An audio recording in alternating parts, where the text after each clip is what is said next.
Now, if you consider yourself to be among the many who get that incredibly uncomfortable feeling moving up their spine when they hear the words plant and consciousness uttered in the same sentence, rest assured, you can sleep well in the knowledge that you share your inclinations with the vast majority of the world's botanists and biologists.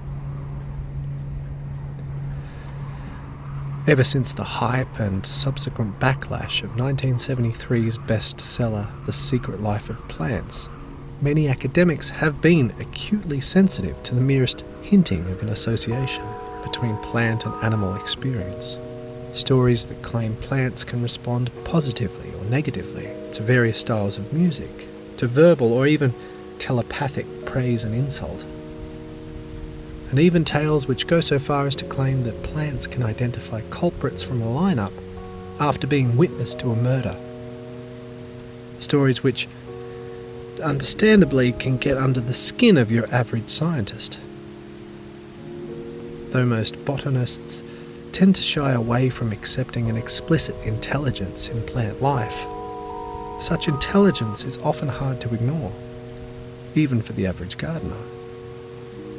Flowers quite clearly arc towards sunlight, as roots will seek out moisture, and many plants will even release insecticides when attacked. And it's this intelligence that we now investigate, so as to further our inquiry into the boundaries of consciousness. Good morrow, fellow humans. My name is Sean Crowley, and I am obsessed with infinity. So join me as I attempt to unpick the infinities of what is.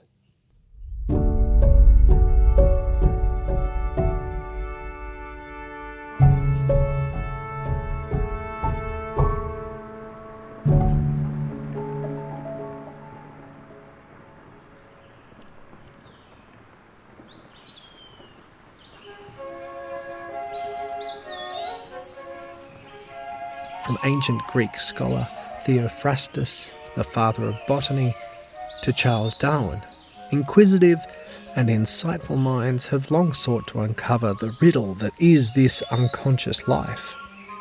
Indeed, Darwin himself dedicated the entire second half of his life to investigating plant life, writing as many as 6 books on the topic. His root-brain hypothesis was featured in 1880's The Power of Movement in Plants, his second-to-last book, co-authored with son Francis Darwin. In the final pages, the Darwins presented their case for an almost animal-like intelligence inhibiting all plant life, writing, "We believe that there is no structure in plants more wonderful, as far as its functions are concerned, than the tip of the radicle. If the tip be lightly pressed or burnt or cut, it transmits an influence to the upper adjoining part, causing it to bend away from the affected side. It is hardly an exaggeration to say that the tip of the radicle, thus endowed with sensitivity and having the power of directing the movements of the adjoining parts, acts like the brain of one of the lower animals, the brain being seated within the interior end of the body, receiving impressions from the sense organs and directing the several movements." End quote.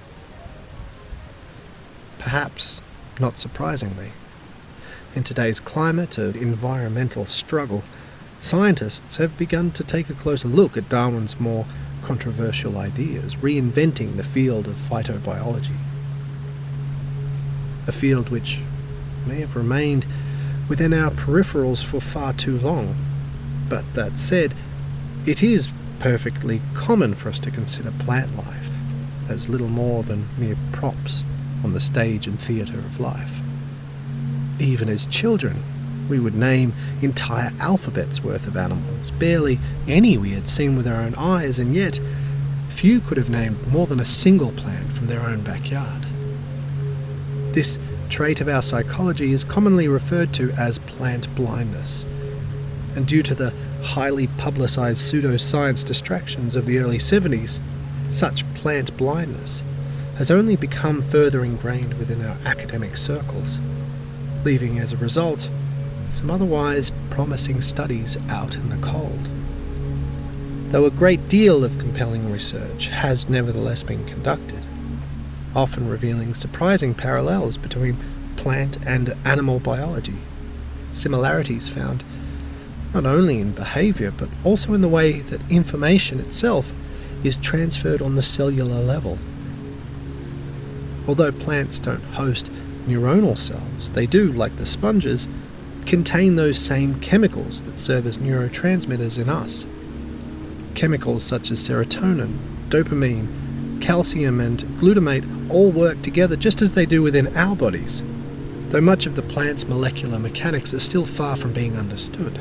The field has come a long way since the clearly defined botany of Darwin's time, now growing to include many extending tendrils of speciality, such as ecology, plant physiology, plant molecular biology, plant cellular biology, and even plant electrophysiology, all of which offer new perspectives on these, our often bypassed cousins.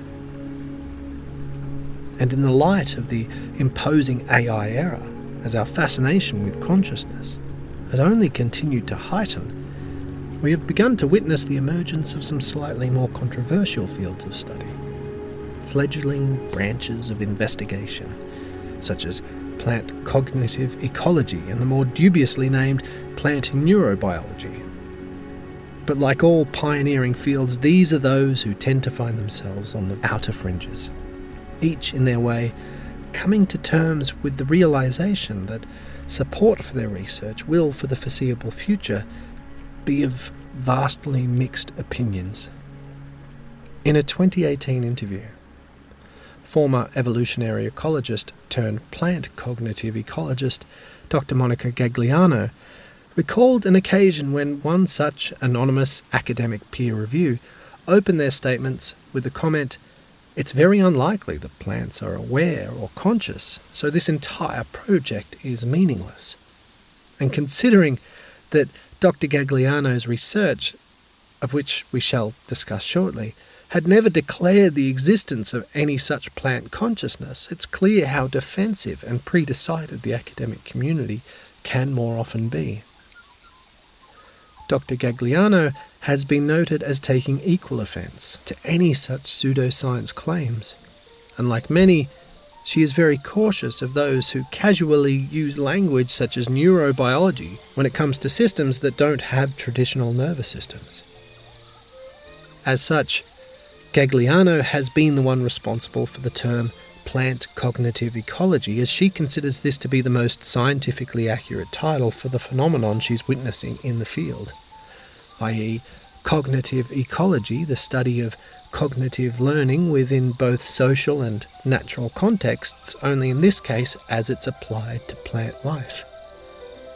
Her growing list of experiments has shown us that the plants not only have the ability to react to their environment, but can also sense, adapt, learn and retain information. The most common difficulty when studying plant behaviour is simply their much slower timescale. To combat this first hurdle, Gagliano, like Darwin, turned to using mimosa plants, which, like the Venus flytrap, can react to stimuli at speeds more in line with our own. This is witnessed when the plant is either brushed or knocked, causing the leaves to close up like the wings of a butterfly, revealing their thorny spines and so defending them from any potential predators. In one experiment, Gagliano would routinely drop her pot-planted mimosa from a height of 15 centimetres, whereby its impact with the ground would cause the leaves to instinctively snap shut. The lesson, however, was only learnt by the plant when they began to realise that such a drop and sudden impact had not been a threat to either its foliage or survival.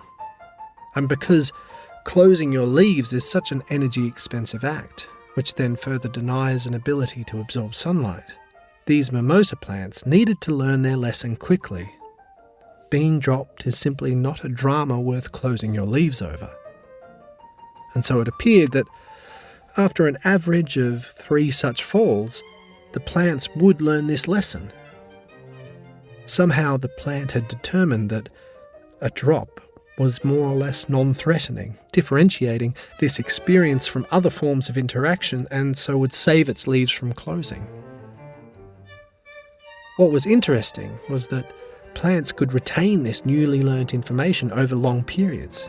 Even up to a month later, plants could still recognise the drop and react to it as non-threatening.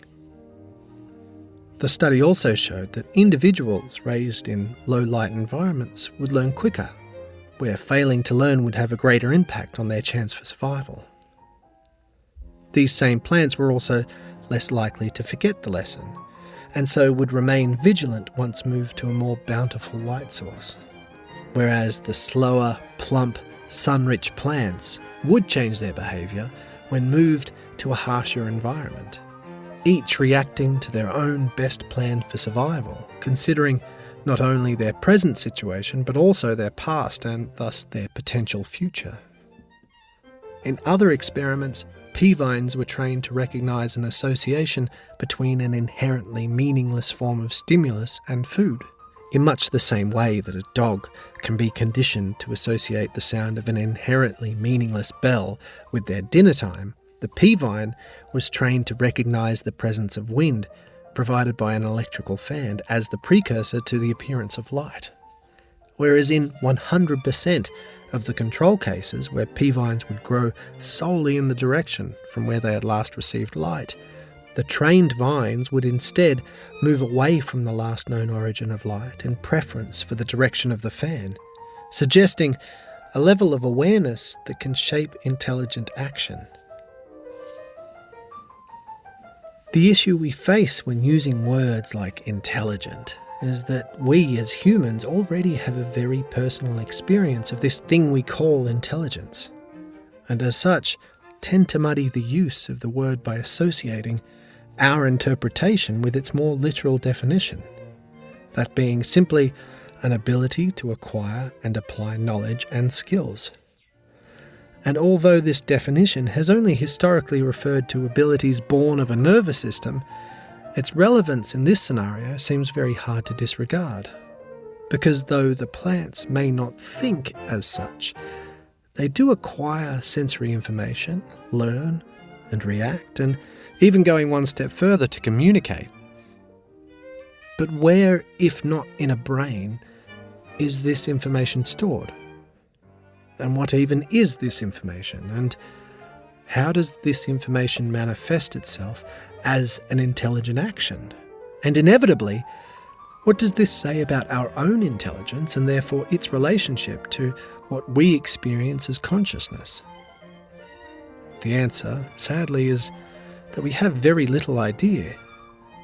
We do know that plants don't have neurons or any traditional nervous system to speak of, but it should also be noted that as the nervous system is simply a congregation of specialised electrochemical impulses, so too is the system used by the plants in their reaction to senses.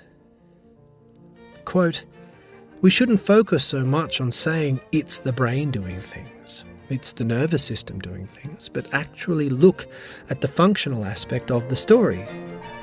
End quote. As Gagliano points out, all life seems to have this intelligent power, a power that, regardless of the system, always seems fundamentally interlocked with electricity. In our cells, the information acquired by the senses is activated by the neurotransmitter glutamate, which then initiates a flow of calcium ions, allowing one cell to communicate with the next. Equally, when a plant is touched, cut, or damaged, studies have shown that it is this same glutamate that encourages these same calcium ions to flow through the plant's vascular system, alerting the plant to a possible danger. And not only can they feel in this way, but they've been recognised as commanding up to 20 senses, including a sensibility towards light, moisture, wind, gravity, electromagnetic fields, and can even pick up a balance of chemical substances in the soil. But the one sense that hits closest to home is that they actually seem to be able to hear. The field of plant bioacoustics is a long-standing area of investigation, examining the various ways in which plants interact with and even produce sound. Using a specialised laser-based microphone, we can now measure multiple aspects of plant health, from drought stress to pest infestations. The question is, how do the plants themselves use this vibrational information? One 2014 study, conducted by Heidi Appel and Rex Cocroft at the University of Missouri, demonstrated that certain plants will release substantial amounts of defensive chemicals when audio recordings of munching caterpillars were played. Similarly, Gagliano's team showed how root systems grow towards the recorded sounds of flowing water. We often assume that plants are mere islands in the dark, but they are in fact in constant communication with one another. Gagliano's team has even captured recordings of tiny repeated clicking sounds emanating from the roots that she suggests are being used in plant communication. This supported by the fact that chili plants, when sitting alongside fennel, are no less aware of one another's presence even when cut off from the other's chemical and scent signals. One famously aggressive quality of the fennel is that it chemically suppresses the growth of the plants which surround it. And so in a pre-defensive act, these chili, upon hearing the arrival of their unruly neighbour, accelerate their growth. Only time will tell how plants are utilising this acoustic energy, but with that said, plants have long been known to communicate in a great variety of ways, colour and scent being the most obvious to our senses. But for the plants themselves, their more elaborate interactions tend to occur underground. Plants communicating with one another through the mycorrhizal networks of fungi have been shown to warn their surrounding kin of potential dangers, even recognising their own offspring, and using the underground network to send carbon, nutrients and water in times of need.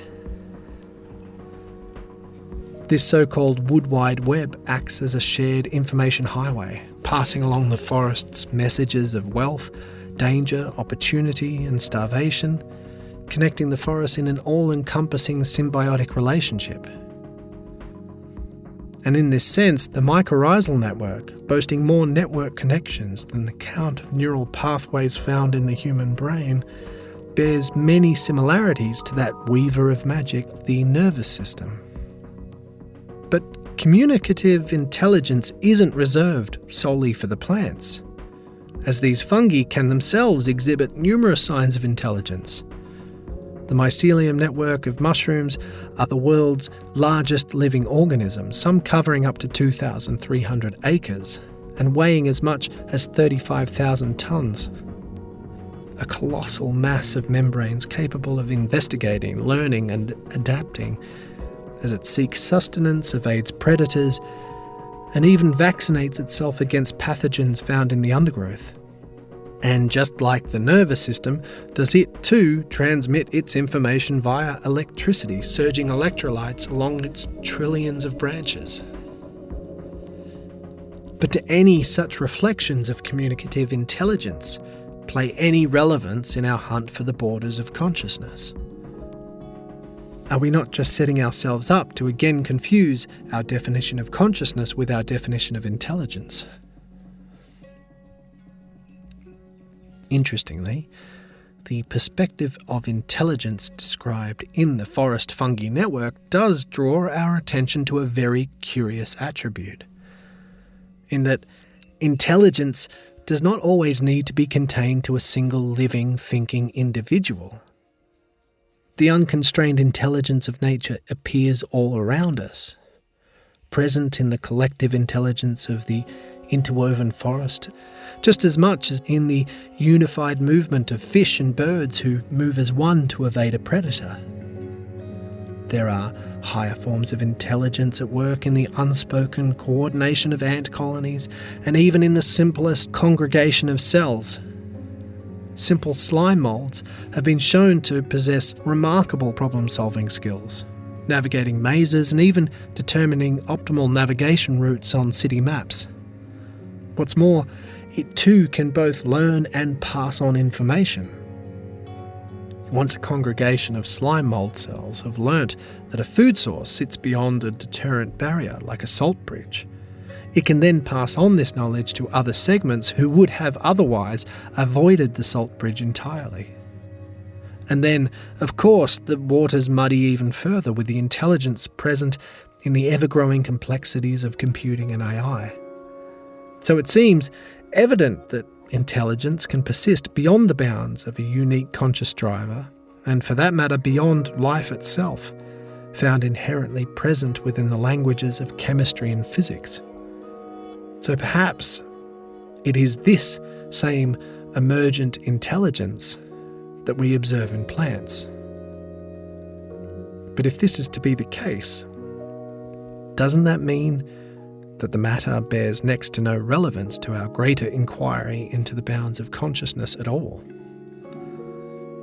Here we must tread lightly, and again be very wary of using words such as intelligence, life, or consciousness too boldly, as the accuracy of their usage depends deeply on the particulars that we wish to attach to their definition.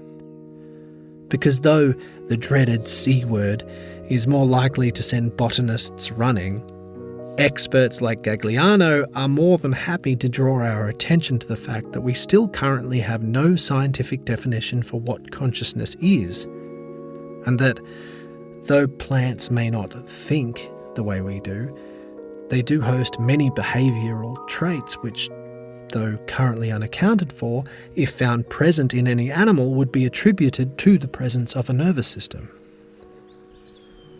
So here is the fun part. Looking only to the philosophical for reference, we are now being forced to draw our own lines in the sand, somewhere just beyond the shorelines of our understanding. So can we recognise a form of consciousness existing within plants, fungi, or any other such complex system? Here I think we can easily trip ourselves up by emotionally placing the anthropomorphic cart before the academically respectable horse. Instead of going down the rabbit hole in pursuit of this tantalising idea that the above examples of intelligence are evidence for some form of animal-like consciousness existing in plants, we should instead consider it from the other direction, from the perspective that our consciousness could similarly be considered a reflection of how the plants interpret their world. Shifting one's perspective like this allows us not to be distracted by such fragile fancies, and to instead focus our attention on the functional attributes, as Gagliano suggests. But the reason why many will avoid this approach is because if we were to have our inner world mirror the more automated response of the plant, be it at a much higher level of complexity, then this would shed a very particular light on the nature of our consciousness, in that one of our own most enduring characteristics, that of free will, would turn out to be little more than an illusion. Indeed, this is the very argument given by a reductive materialist. Perhaps Radiohead said it best: just because you feel it doesn't mean it's there.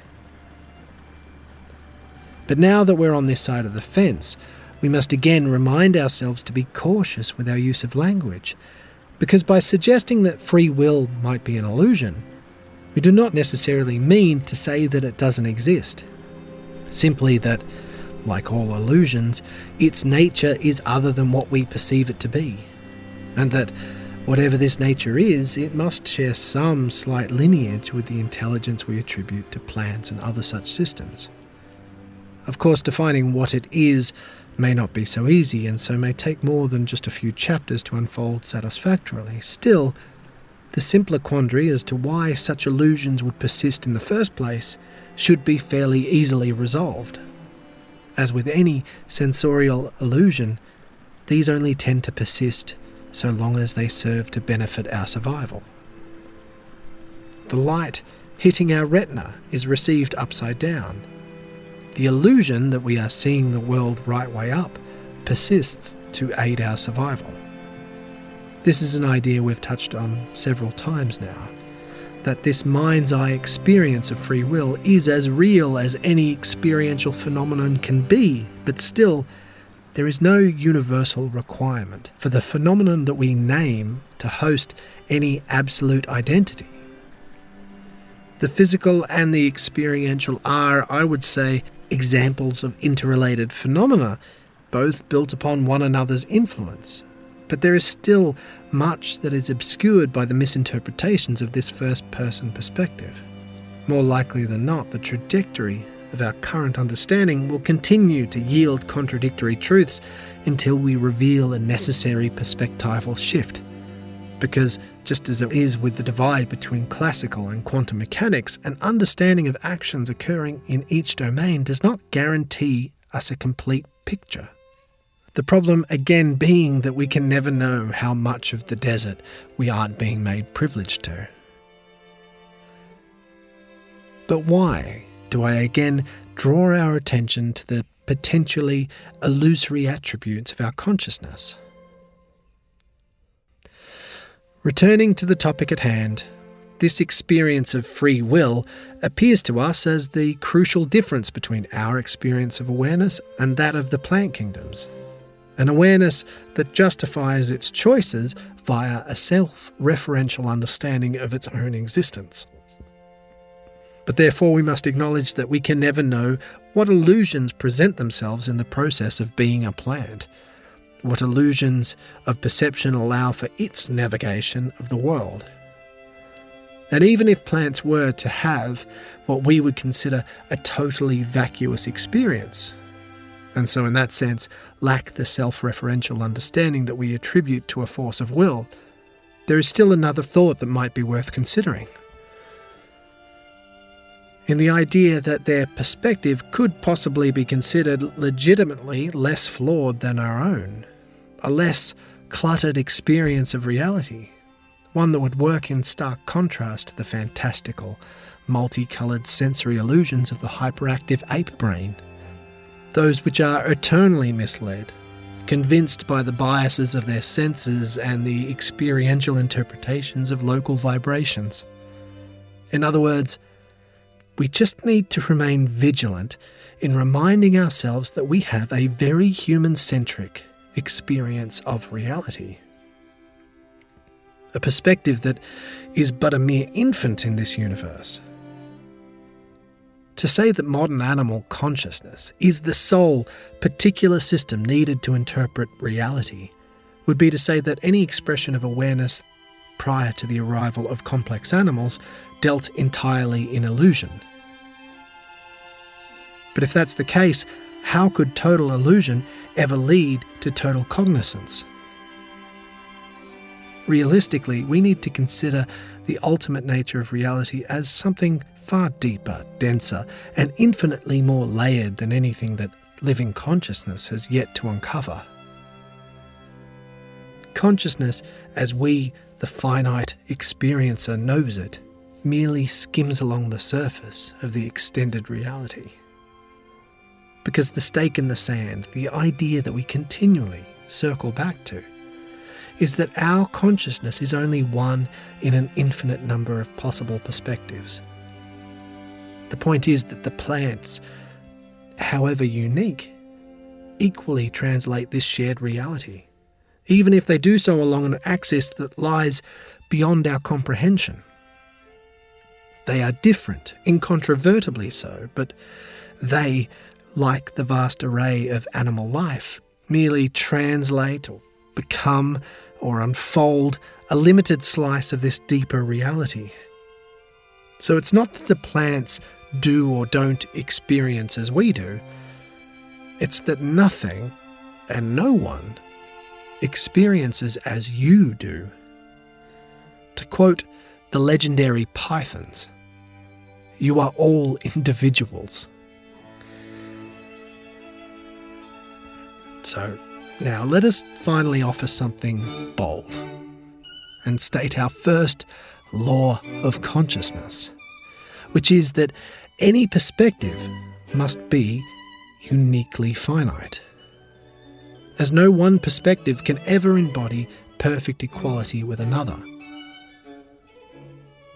And yet, as these unique perspectives continue to mount, the one contrary truth also remains clear, that each finite totality is always a part of the same opera omnia, a collective that abides in unbroken continuity, both being and becoming this shared infinity, as stated by American mycologist Paul Stamets.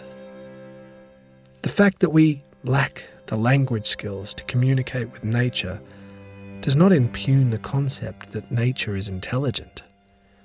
It speaks to our inadequacy for communication." End quote.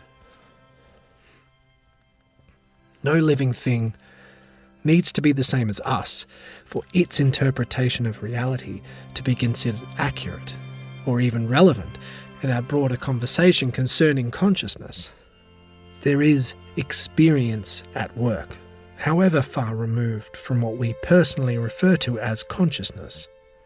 The great slow lesson of the human race has always been to expand our thinking, to gradually accept perspectives that differ from our own. And so, if we do choose to use words such as consciousness to define this experience, then we must try to identify it in all its forms. Then, and only then, may we have any hope of obtaining a more fuller description.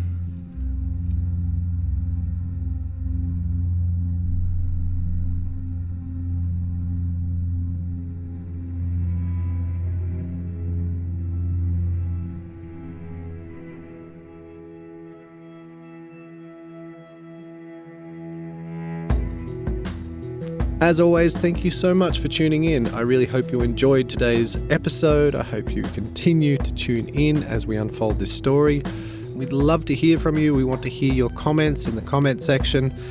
And for those who have been sharing the episode, that's a really appreciated act. So thank you so much. Much love. I really do hope you all have a wonderful, wonderful week. All right. Chat to you all soon. Bye.